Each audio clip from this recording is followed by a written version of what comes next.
আসসালামু আলাইকুম প্রিয় এসএসসি 24 শিক্ষার্থী বন্ধুরা, তোমাদের রেজাল্ট অনেকেরই দিয়েছে। রেজাল্ট হয়তো আশানুরূপ হয়েছে, আশানুরূপ হয় নাই। তোমরা যারা এরপরও এইচএসসি লেভেলে সায়েন্স পড়বা বলে ঠিক করেছো, তাদের জন্য আমাদের সেকেন্ড মেন্টর কর্তৃক আয়োজিত উচ্চ মাধ্যমিক উচ্চতর গণিতের যে কোর্স, সেটা আমরা নিয়ে এসেছি। আমাদের উচ্চতর গণিত এই কোর্সে আমি ইনস্ট্রাক্টর হিসেবে আছি এস.এম. তৌফিকুজ্জামান। আমি পড়াশোনা করছি রাজশাহী বিশ্ববিদ্যালয়ে ম্যাটেরিয়ালস সায়েন্স অ্যান্ড ইঞ্জিনিয়ারিংয়ে। এখানে আমরা তোমাদের চাহিদা মতো পড়ানোর চেষ্টা করবো ইনশাল্লাহ।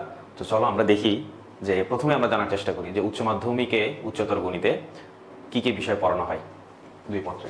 তো আমরা এখানে দেখতে পাচ্ছি প্রথম পত্র এবং দ্বিতীয় পত্র দুটো আলাদা করা আছে, ম্যাট্রিক্স এবং নির্ণায়ক। প্রথম পত্রের প্রথম অধ্যায়ের নাম হচ্ছে ম্যাট্রিক্স এবং নির্ণায়ক। ম্যাট্রিক্স এবং নির্ণায়কের শব্দটা তোমাদের কাছে একটু নতুন মনে হতে পারে। এখানে আসলে আমরা যে বিভিন্ন সমীকরণ সলভ করছি, সেই সমীকরণগুলোতে আমরা যখন নর্মালি অপনয়ন, প্রতিস্থাপন বা বজ্রগুণন পদ্ধতিতে সলভ করছি, বা সেই সমীকরণ নিয়ে আরো বিভিন্ন কাজ করছি, কিন্তু আমরা এখানে ম্যাট্রিক্সে এমন একটা পদ্ধতি, তোমার সমীকরণগুলোকে ভিন্নভাবে একটা সাজানোর একটা পদ্ধতি বলতে পারো, ঠিক আছে? সেই পদ্ধতির মাধ্যমে আমরা সেই সমীকরণগুলো নিয়ে আরো কিছু কাজ করতে পারবো। সলভ তো করবোই, এর সাথে আরো বিভিন্ন কাজ করবো। আর নির্ণায়ক হচ্ছে ম্যাট্রিক্সের একটা স্পেশাল ফর্ম। সেই স্পেশাল ফর্ম নিয়ে কিছু কাজ করা হয়। ভেক্টরের তোমরা নাম ইতিমধ্যে হয়তো জানতে পারছো। ইন্টারমিডিয়েট ক্লাস 9-10 তোমরা উচ্চ মাধ্যমিকে পড়ছো, ফিজিক্সেও টুকটাক পড়ছো। এরপরে আছে সরলরেখা। সরলরেখা হচ্ছে তোমাদের ক্লাস 9-10 যে স্থানাঙ্ক জ্যামিতি পড়ছো, এর পরের ধাপকে বলতে পারো, ঠিক আছে? ওখানে তোমরা সরলরেখা খুবই বেসিক কিছু জিনিস পাইছো। এরপরে হচ্ছে সরলরেখা তোমার তার থেকে একটু অ্যাডভান্স ফর্ম, তার থেকে একটু অ্যাডভান্স ফর্ম হচ্ছে বৃত্ত। হ্যাঁ, এরপর হচ্ছে বিন্যাস ও সমাবেশ। বিন্যাস সমাবেশে আমরা শিখবো কতগুলো জিনিস যখন আমরা বিভিন্ন উপায়ে সাজাতে পারি বা বাছাই করতে পারি, সে সংক্রান্ত বিষয়াদিগুলো। এরপরে আমরা ত্রিকোণমিতিক অনুপাত পড়বো। ত্রিকোণমিতিক অনুপাতে আমরা দেখতে পারবো যে আমাদের ওই চ্যাপ্টারের ম্যাক্সিমাম জিনিস আমাদের 9-10 পঠিত ত্রিকোণমিতির সাথে একদমই সঙ্গতিপূর্ণ, এবং সেখান থেকে কিছুটা একটু আপডেট করছে, এবং সে সংক্রান্ত ত্রিকোণমিতির যে সাইন থিটা বা কস থিটার যে গ্রাফগুলো আছে, সেই গ্রাফ সম্বন্ধেও জানতে পারবো। এরপরে আমরা দেখতে পাচ্ছি সংযুক্ত কোণের ত্রিকোণমিতিক অনুপাত, যেখানে আমরা জানতে পারবো যেমন আমরা সাইন কোন একটা নির্দিষ্ট কোণের মান পড়ছি, ধরো 45 ডিগ্রি, 60 ডিগ্রি, হ্যাঁ, কিন্তু ওখানে আমরা দেখবো যে যদি সাইন 50 ডিগ্রি, 15 ডিগ্রি এসবের মান নির্ণয় করতে চাই, সেসব মান নির্ণয় করার ক্ষেত্রে আমরা ভিতরের কোণগুলোকে কিভাবে ম্যানিপুলেট করে বের করতে পারি, সেগুলো সেখানকার আলোচ্য বিষয়। এরপরে আমরা দেখবো ফাংশন ও ফাংশনাল লেখচিত্র। ফাংশন তো তোমরা জানোই, জাস্ট সেগুলোর তার একটু আপডেটেড ফর্ম শিখবো, এবং তার কিভাবে লেখচিত্র আঁকাইতে হয় সেসব আমরা দেখবো। এরপরে অন্তরীকরণ এবং যোগজীকরণ, দুইটাই ক্যালকুলাসের বিষয়। তোমরা ক্যালকুলাস তোমাদের কাছে খুবই অনেকের কাছে আকাঙ্ক্ষিত বিষয় বা অনেক একটা সারপ্রাইজিং বিষয় হতে পারে। তো আমরা চেষ্টা করবো তোমাদেরকে সেভাবেই পড়াইতে। এবং তার প্রথম পার্টে ক্যালকুলাস তোমরা সবাই জানো দুই ভাগে বিভক্ত, একটা অন্তরীকরণ আর একটা যোগজীকরণ। অন্তরীকরণ যেটাকে আমরা ডিফারেন্সিয়েশন বলতেছি, আর যোগজীকরণকে ইন্টিগ্রেশন বলতেছি। আমরা দুইটাই শেখার চেষ্টা করবো। দ্বিতীয় পত্রে আমরা দেখতে পাচ্ছি বাস্তব সংখ্যা ও অসমতা। বাস্তব সংখ্যা ওই রিয়েল নাম্বারের সেট নিয়ে যত সংখ্যা আছে সেগুলো নিয়ে, এবং তোমরা ক্লাস 9-10 হায়ার ম্যাথে অসমতার অঙ্ক করছো, সেগুলো আমরা এখানে শিখবো। অন্যভাবে একটু শেখার চেষ্টা করব। সেই অসমতা এবং বাস্তব সংখ্যা নিয়ে যে সমীকরণগুলো গঠিত হয়েছে, সেই সমীকরণ কোন একটা ঘটনায় একাধিক অসমতা, একাধিক সমীকরণ থাকলে সেখান থেকে কমন যে সলিউশনগুলো, সেগুলো নিয়ে আমরা যোগাশ্রয়ী প্রোগ্রামে কাজ করব। এরপরে আমরা শিখবো জটিল সংখ্যা, যেখানে জটিল সংখ্যার মূল কথা ঋণাত্মক সংখ্যার যে বর্গমূল, সেসব নিয়ে ওখানে আমরা গল্প করব। এরপর বহুপদী ও বহুপদী সমীকরণ, অর্থাৎ আমরা যে দ্বিপদী বাইনোমিয়াল থিওরেম পড়ছি, ax² + bx + c, এই টাইপের যে ইকুয়েশনগুলো পড়ছি, সেগুলোর একটু ভিন্নভাবে সলিউশন করার কিছু পদ্ধতি, এবং যখন ax³ + bx² + cx + d এই টাইপের ইকুয়েশনগুলো আমরা এখানে দেখব। মানে x এর আরো উচ্চ ঘাতের কিছু ইকুয়েশন দেখব। এরপরে দেখব দ্বিপদী বিস্তৃতি। দ্বিপদী বিস্তৃতি ওই ax + এই টাইপের যে ইকুয়েশনগুলো, বা আমরা যে প্যাসকেলের ত্রিভুজ পড়ছি, সে সংক্রান্ত ইকুয়েশনগুলো বা গাণিতিক ফর্মুলাগুলো আরো কিছু বিস্তৃতি ফর্ম দেখব। এরপরে দেখব কনিক। কনিক মূলত আমরা যে আমাদের 9-10 যে জার্নিটা শুরু হয়েছে স্থানাঙ্ক জ্যামিতি, এরপরে আমরা প্রথম পত্রে দেখতেছি সরলরেখা, বৃত্ত, তারপরে কনিক, মানে এগুলো একটার পর একটা আসতে থাকতেছে। স্থানাঙ্ক জ্যামিতির একটা আপডেটেড ফর্ম সরলরেখা, সেখান থেকে বৃত্ত, সেখান থেকে আমরা কনিক শিখবো। এরপরে শিখবো ত্রিকোণমিতিক ফাংশন। ত্রিকোণমিতিক এই যে সাইন কজ আছে, এইগুলোর আবার বিপরীত ত্রিকোণমিতিও আছে, ঠিক আছে? যেমন সাইন ইনভার্স, হ্যাঁ, কজ ইনভার্স, সে সংক্রান্ত আর এবং এর সাথে যে ফাংশনের যে রিলেশনগুলো, সে সংক্রান্ত বিষয়গুলো আমরা এখানে শিখবো। এরপরে শিখবো স্থিতিবিদ্যা। স্থিতিবিদ্যা, আমরা হচ্ছে স্থিতিবিদ্যা, সমতলে বস্তুকণার গতি, এই দুইটা চ্যাপ্টারে আমরা অনেকখানি তোমরা হচ্ছে পদার্থবিজ্ঞানের প্রথম দুই তিনটা যে চ্যাপ্টার পড়ছো গতিবিদ্যা, সেগুলোর সাথে মিল পাবা। ওগুলোরই আমরা একটু গাণিতিক ভার্সনগুলো এখানে দেখার চেষ্টা করবো, এবং সব শেষে আমরা একটা বিস্তার, পরিমাপ ও সম্ভাবনা দেখতেছি। এখানে আসলে আমরা দেখবো, এটা বেসিক্যালি হচ্ছে পরিসংখ্যানের একটা সাবজেক্ট। এখানে আমরা দেখতে পারবো যে হচ্ছে কোনো একটা তথ্য সারির মধ্যে যদি গড় মান থেকে তার বিভিন্ন মানগুলো, যেমন ধরো তোমাদের ক্লাসে যারা যারা হচ্ছে এবার এসএসসি পরীক্ষা দিচ্ছে, ম্যাথে হচ্ছে তারা গড় নাম্বার পাইছে 80, কিন্তু কেউ 95 পাইছে, কেউ 78 পাইছে। এই যে গড় নাম্বার থেকে এক একজনের যে এক এক নাম্বারের যে দূরত্ব, 80 থেকে 95, 15, 80 থেকে 78, 2, এই যে দূরত্ব, সেই দূরত্ব নিয়ে আরো কিভাবে তথ্য থেকে আমরা আরো বিভিন্ন ডিসিশন আসতে পারি সে সংক্রান্ত পড়াশোনা, এবং হচ্ছে সম্ভাবনার টুকটাক অঙ্ক তোমরা হায়ার ম্যাথে করছো। এই হচ্ছে আমাদের উচ্চতর গণিতের প্রথম পত্র এবং দ্বিতীয় পত্র উচ্চ মাধ্যমিকে আমাদের হচ্ছে আলোচ্য বিষয়, এবং যেখানে হচ্ছে চ্যাপ্টারগুলো এভাবে ভাগ করা আছে। তো আমরা সেকেন্ড মেন্টর তোমাদেরকে প্রথম পত্রের কোর্সটা কিভাবে সাজাইছি সে সংক্রান্ত বিষয়গুলো চলো আমরা দেখার চেষ্টা করি। আচ্ছা, আমরা এখানে কোর্স আউটলাইন দেখতেছি। এখানে কোর্স আউটলাইনে প্রথমে লিখছি function and curve. Function and curve, এটাই আমাদের কোর্সের হেডিং বলতে পারো। এখানে আমরা যেহেতু প্রথম পত্রে একটা চ্যাপ্টার দেখলাম ফাংশন এবং ফাংশনাল লেখচিত্র, সেখানে আমরা সেই চ্যাপ্টারটা আমরা এই প্রথম টপিকে আমরা পুরোটা কভার করব।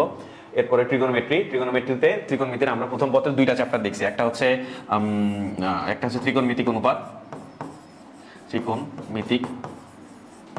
অনুপাত, আরেকটা আমরা দেখছি হচ্ছে সংযুক্ত কোণের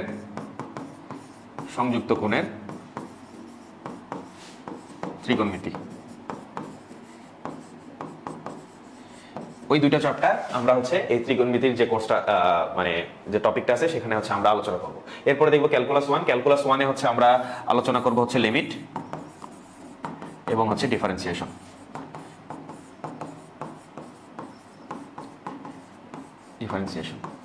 এরপরে ক্যালকুলাস 2 তে আমরা আলোচনা করব হচ্ছে ইন্টিগ্রেশন।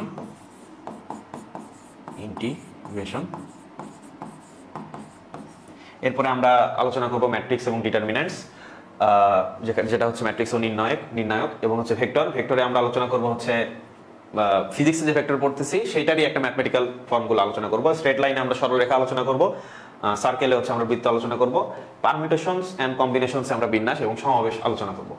তো এটা হচ্ছে আমাদের সেকেন্ড মেন্টর কর্তৃক আয়োজিত যে প্রথম পত্রের কোর্সগুলোর আউটলাইন। এখানে একটা ব্যাপার হচ্ছে যে আমরা আমাদের কোর্সগুলোতে ইংলিশ মিডিয়াম, বাংলা মিডিয়ামের জন্য উভয়ের জন্যই মানে এমনভাবে সাজাইছি ইংলিশ ভার্সন এবং বাংলা ভার্সন উভয় টাইপের স্টুডেন্টরাই আমাদের বিষয়গুলো পড়তে পারবে।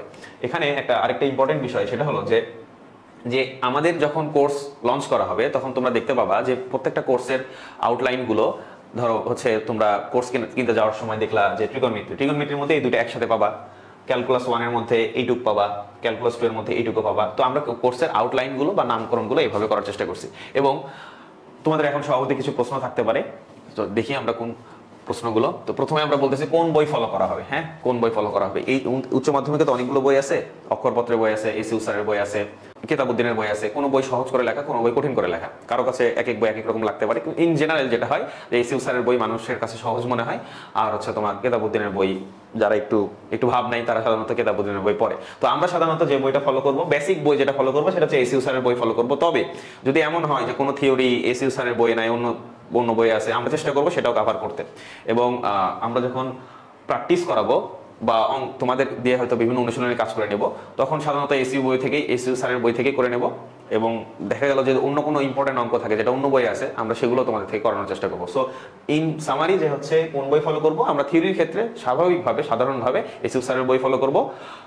যদি কোনো এক্সেপশনাল হয় সেটাও আমরা কোর্সের মধ্যে জানিয়ে দেবো, সমস্যা নেই। কিন্তু এর জন্য তোমরা সাধারণভাবে এসইউ স্যারের বই কিনলেই হবে, অন্য কোনো বই কেনার দরকার নেই, যেহেতু আমরাই তোমাদেরকে পড়াই দেবো, আমরাই তোমাদের শিখাই দেবো। এরপরের প্রশ্ন হচ্ছে কিভাবে পড়ানো হবে। আমরা হচ্ছে প্রত্যেকটা চ্যাপ্টারের যত একদম কনসেপচুয়ালি প্রত্যেকটা টপিক এমনভাবে পড়ানোর চেষ্টা করবো যাতে তোমরা আসলে অন্তর থেকে ফিল করতে পারো। ঠিক আছে, অন্তর থেকে ফিল করতে পারো। এবং হচ্ছে প্রত্যেকটা টপিকের সাথে প্রয়োজনীয় যে তোমাদের অঙ্ক আছে বা এমসিকিউ থাকতে পারে বা কোনো প্রশ্ন থাকতে পারে, সেটা বোর্ডে বা পরীক্ষায় বা অ্যাডমিশনে আসুক বা তোমাদের মনে আসুক, এই টাইপের যে কোনো প্রশ্নই হয়তো আমরা সেখানে আলোচনা করব। এবং এরকম করে প্রত্যেকটা টপিকের সাথে প্রয়োজনীয় প্রশ্ন আলোচনা করার পরে টপিকটা যখন পুরো চ্যাপ্টারটা যখন শেষ হয়ে যাবে, সকল টপিক যখন কভার করবে, এরপরে আমরা একটা মাস্টার ক্লাস রাখার চেষ্টা করব, যেখানে শুধুমাত্র ওগুলোই আলোচনা করা হবে যেগুলো হচ্ছে বোর্ডে বা পরীক্ষায় বেশি বেশি আসে। একটা চ্যাপ্টারে সবসময় 100% জিনিসই ইম্পর্টেন্ট হয় না, হতে পারে 70% 50% পরীক্ষাতে বেশি বেশি আসে, বা এর বাইরের জিনিসগুলো না পড়লেও হয়। কিন্তু একজন মানে তুমি যদি সত্যিই যদি ইনোভেটিভ কিছু করতে চাও তাহলে হচ্ছে তোমাকে আসলে সবকিছুই পড়ার দরকার হয়। আবার পরীক্ষায় ভালো রেজাল্ট করতে হয় গেলে সবকিছু পড়তে হয় না। তো আমরা দুটাই কভার করবো। আমরা হচ্ছে প্রথমে সবকিছুই পড়াবো, এরপরে শেষের দিকে যে একটা হয়তো ক্লাস রাখবো একটা দুইটা, যেখানে হচ্ছে তোমাদেরকে শুধুমাত্র যে জিনিসগুলো পরীক্ষাতে বেশি ইম্পর্টেন্ট সেগুলোতে ফোকাস করে আমরা সেখানকার কিছু অঙ্ক বা টপিকগুলো বেশি দেখার চেষ্টা করবো। এরপরে কি কি সাপোর্ট পাবা আমাদের থেকে হচ্ছে প্রত্যেকটা ক্লাস তোমরা হচ্ছে সেলফ পেস্ট আকারে ওয়েবসাইটে হোক করার পরে, তারপরে হচ্ছে ওখানে প্রয়োজনীয় প্র্যাকটিস কিভাবে করবা, কোথায় থেকে প্র্যাকটিস করবে এটা দেওয়া থাকবে। সেক্ষেত্রে তোমাদের যে সমস্যাটা হতে পারে যে প্র্যাকটিস করতে যায় তোমাদের হচ্ছে সমস্যা বোধ হচ্ছে, এটা বুঝতেছো না, বা আরো অন্যভাবে বুঝালে ভালো হইতো, এই টাইপের যে সমস্যাগুলো, সেই ক্ষেত্রে তোমরা যেটা করবা আমাদের ফেসবুক গ্রুপ থাকবে, ফেসবুক গ্রুপে সেই প্রশ্ন ছবি তুলে পাঠাইতে পারো, ওখানে পোস্ট করতে পারো, আমরা সলিউশন দেবো। এরপরও তোমাদের যদি মনে হয় যে না ভাইয়ার থেকে বা আমাদের মেয়েদের জন্য লেডিস মেন্টর আছে তাদের থেকে তোমরা যদি 1-to-1 ইন্টারাকশন চাও, সেক্ষেত্রেও আমরা হচ্ছে বলা যায় সার্বক্ষণিক আমরা হচ্ছে হোয়াটসঅ্যাপে স্টুডেন্টদের সাথে আমরা কানেকশন রাখার সুযোগ দেব। এরপরে আমরা আরো কিছু আলোচ্য বিষয় দেখি।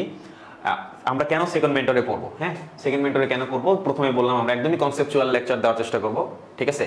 মানে এমন ভাবে পড়ানোর চেষ্টা করবো যাতে তোমরা অন্তর থেকে ফিল করতে পারো যে আসলে বিষয়গুলো কি ঘটতেছে, ঠিক আছে?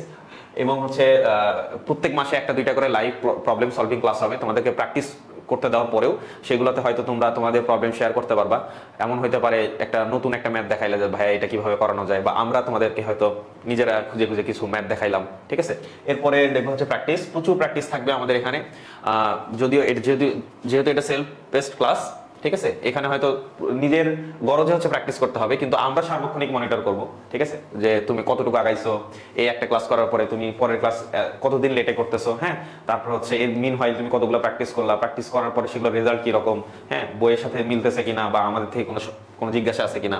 এরপরে প্রত্যেক চ্যাপ্টার শেষে বিশেষ মাস্টার ক্লাস, যেটার কথা আমি বললাম, যেখানে আমরা হচ্ছে শুধুমাত্র ইম্পর্টেন্ট টপিক ইম্পর্টেন্ট কোশ্চেনগুলোতে বেশি ফোকাস করব, বা কোনো শর্টকাট থাকলে সেগুলো দেখার চেষ্টা করব আলাদাভাবে। এছাড়া আমাদের আরেকটা বৈশিষ্ট্য হচ্ছে যে আমরা এসএসসিতে যারা দুর্বল ছিল, অনেক স্টুডেন্ট থাকে যে এসএসসির 5-6 মাস আগে বা 2-3 মাস আগে বা টেস্ট পরীক্ষার পরে হুট করে সিরিয়াস হয়ে গেছে, হুট করে সিরিয়াস হওয়ার পরে অল্প সময় কোনো মতে হচ্ছে জোড়াতালি দিয়ে পড়াশোনা করছে। তারা হয়তো সত্যি কথা বলতে তারা ইন্টারমিডিয়েট অনেক স্ট্রাগল করবে, কিন্তু স্ট্রাগলটা তোমার জন্য কিছুটা ইজি হয়ে যেতে পারে যখন তুমি যদি একটু সিস্টেমেটিক ওয়েতে একটু মানে কৌশলীভাবে পড়াশোনার চেষ্টা করো, একটু সিরিয়াসলি পড়াশোনার চেষ্টা করো। তো আমাদের যে চ্যাপ্টারের বিষয়াদিগুলো আমরা সেভাবেই বলার চেষ্টা করব, যাতে করে যারা এইচএস এসএসসি তে অনেকখানি ল্যাকিংস পড়ে গেছে, তারপরে হচ্ছে স্ট্রাগল করতেছো, তাদের জন্য বুঝতে সুবিধা হবে।